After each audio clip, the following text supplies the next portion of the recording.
Next is Chris. His fish course showed more refinement than his starter, but veteran Lisa still found it too elaborate. He knows he must put flavours before presentation. My main course has less elements than my previous two, so hopefully, you know, the veteran judge will like this dish and give me a higher score.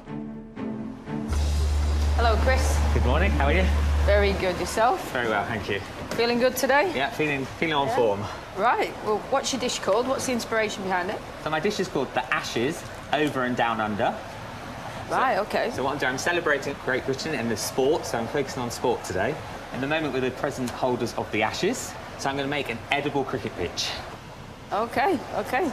So I'm going to do a roast fillet of beef. The beef's going to be the batsman, OK? So I'm going to seal it, roast it, and then I'm going to top it with some beautiful bone marrow. So I'm going to pan fry that with some garlic and shallots, and that's going to be the hat. Then I'm going to use the peas to make the grass. So we're going to have a pea puree for the grass. Then we're going to use the runner beans to make, like, the fence around the outside. And then I'm going to braise the oxtail, and I'm going to wrap it in the phyllo pastry to make the edible cricket bat. OK. You said to me it's a lot simpler. It's going to, you know, get your taste buds and your mind really reacting to a little bit of fun. Chris is also hoping to impress with his cricket-themed beef dish. I really want to focus on getting everything on the plate perfect and not going over the top. He starts by braising his oxtail in red wine, which will later be wrapped in phyllo pastry to make the cricket bats. Determined not to lose any of his trademark flair, Chris is making pea puree with mint, which will represent the grass on his cricket pitch. He then poaches salsify, which will represent the wicket. What have you got there, Chris? So this is my oxtail cricket bat, and I'm just rolling it into like a flat, square spring roll. And I'm going to wrap some thyme around, some phyllo pastry to make the handle, and I'm going to roast it in the oven. So is that going to be edible? Yes. The phyllo pastry with the thyme? Yeah, just because I'm going to pull it out afterwards, just to get the handle shape. Right, OK. And you know, everybody wants to get the main course to the banquet. Do you think this dish is worthy of that? I think so. I think it's going to add the fun element, but also the flavours are going to be there. You know, British beef is the best. Well, I look forward to seeing how it comes together, Chris. Thank you.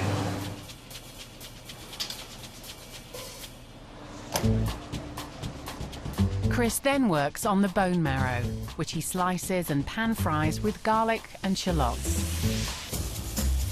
Chris will be first to serve his beef fillet called the Ashes Over and Down Under, where the ingredients will resemble a cricket pitch. Have you just put your beef in the oven? Yeah, but I sealed it well. It should be fine. He's dressed a wooden tray with fake grass and cricket-themed props. To a plate, he spoons pea puree. Wow, Chris, it looks looking amazing. good, Chris. Thank you. Next, poached salsify to represent the wicket. For the batsman, he places oxtail wrapped in spinach in a china bone, then tops with beef fillet and pan-fried bone marrow for the hat. Then braised oxtail and phyllo pastry cricket bats. He garnishes with pea shoots, runner beans and edible flowers. Red currants are the cricket balls. Veal jus goes into a porcelain cricket ball. You're at the pass now, Chris. OK. Is one of you guys OK to give me a hand to smoke? Tell me what to smoke, Chef. Finally, he covers the beef with a glass dome and cricket hats, then pipes in wood smoke. Brilliant. Okay. Next one? Yep. Yep. OK, let's go. Wow. Anyone for cricket? Yes, please, Chef. Lovely. So much fun, Looks isn't good. it? Very inventive.